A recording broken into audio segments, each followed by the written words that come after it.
السلام عليكم ورحمة الله وبركاته. إن الحمد لله وحده والصلاة والسلام على من لا نبي بعد أما بعد.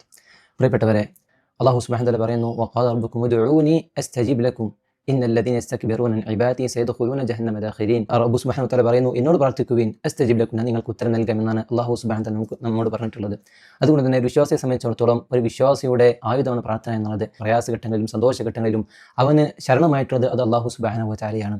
മല്ലം യസ്അലില്ലാഹ യഗ്ദബ് അലൈഹി, ആരാണ് അല്ലാഹുവോട് ചോദിക്കാത്തത് അവനോടാണ് അല്ലാഹുവിന് ദേഷ്യമുള്ളത് എന്നാണ് മഹാനെ പ്രവാചകൻ സല്ലല്ലാഹു അലൈഹി വസല്ലം അറിയിച്ചു നൽകിയിട്ടുള്ളത്. അതുകൊണ്ട് തന്നെ ചില ആളുകൾ പറയാറുണ്ട്, ഞാൻ ധാരാളം പ്രാർത്ഥിക്കുന്നുണ്ട്, പക്ഷേ എൻ്റെ പ്രാർത്ഥനയ്ക്കൊന്നും ഉത്തരം ലഭിക്കുന്നില്ല എന്ന്. നാം മനസ്സിലാക്കേണ്ടത് മഹാനായ പ്രവാചകൻ സല്ലല്ലാഹു അലൈഹി വസല്ലം അറിയിച്ചു തന്നിട്ടുള്ളത്, ഒരു വ്യക്തി ഒരു വിശ്വാസി പ്രാർത്ഥിച്ചു കഴിഞ്ഞാൽ അല്ലാഹു സുബ്ഹാനഹു വ തആല മൂന്നാലൊരു വിധത്തിൽ ആ ഒരു വ്യക്തിക്ക് ഉത്തരം നൽകുമെന്നാണ്.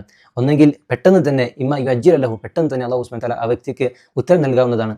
അതല്ല എന്നുണ്ടെങ്കിൽ നാളെ പരലോകത്തേക്ക് ആ ഒരു പ്രാർത്ഥനയ്ക്ക് ഉത്തരമായിക്കൊണ്ട് പരലോകത്ത് അവന് അത് നൽകുന്നതാണ്. അതല്ല എന്നുണ്ടെങ്കിൽ അവൻ്റെ ഒരു തിന്മ അല്ലാഹു സുബ്ഹാനഹു വ തആല അത് മുഖാന്തരം മാറ്റി കൊടുക്കുന്നതാണ്. അതുകൊണ്ട് തന്നെ സഹോദരങ്ങളെ, നാം സഞ്ചരിച്ചു കൊണ്ടിരിക്കുന്നത് റമളാനിന്റെ ദിനങ്ങളിലൂടെയാണ്. അതുകൊണ്ട് അത്തരത്തിൽ പ്രാർത്ഥനയ്ക്ക് ഉത്തരം കിട്ടാവുന്ന സന്ദർഭങ്ങൾ ഉപയോഗപ്പെടുത്തുക.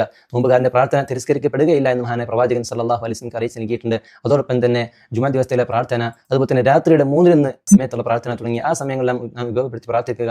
അല്ലാഹു സുബ്ഹാനഹു വ തആല അനുഗ്രഹിക്കുമാറാകട്ടെ. വാഖിറു ദഅവാനാ അൽഹംദുലില്ലാഹി റബ്ബിൽ ആലമീൻ. അസ്സലാമു അലൈക്കും വറഹ്മത്തുള്ളാഹി.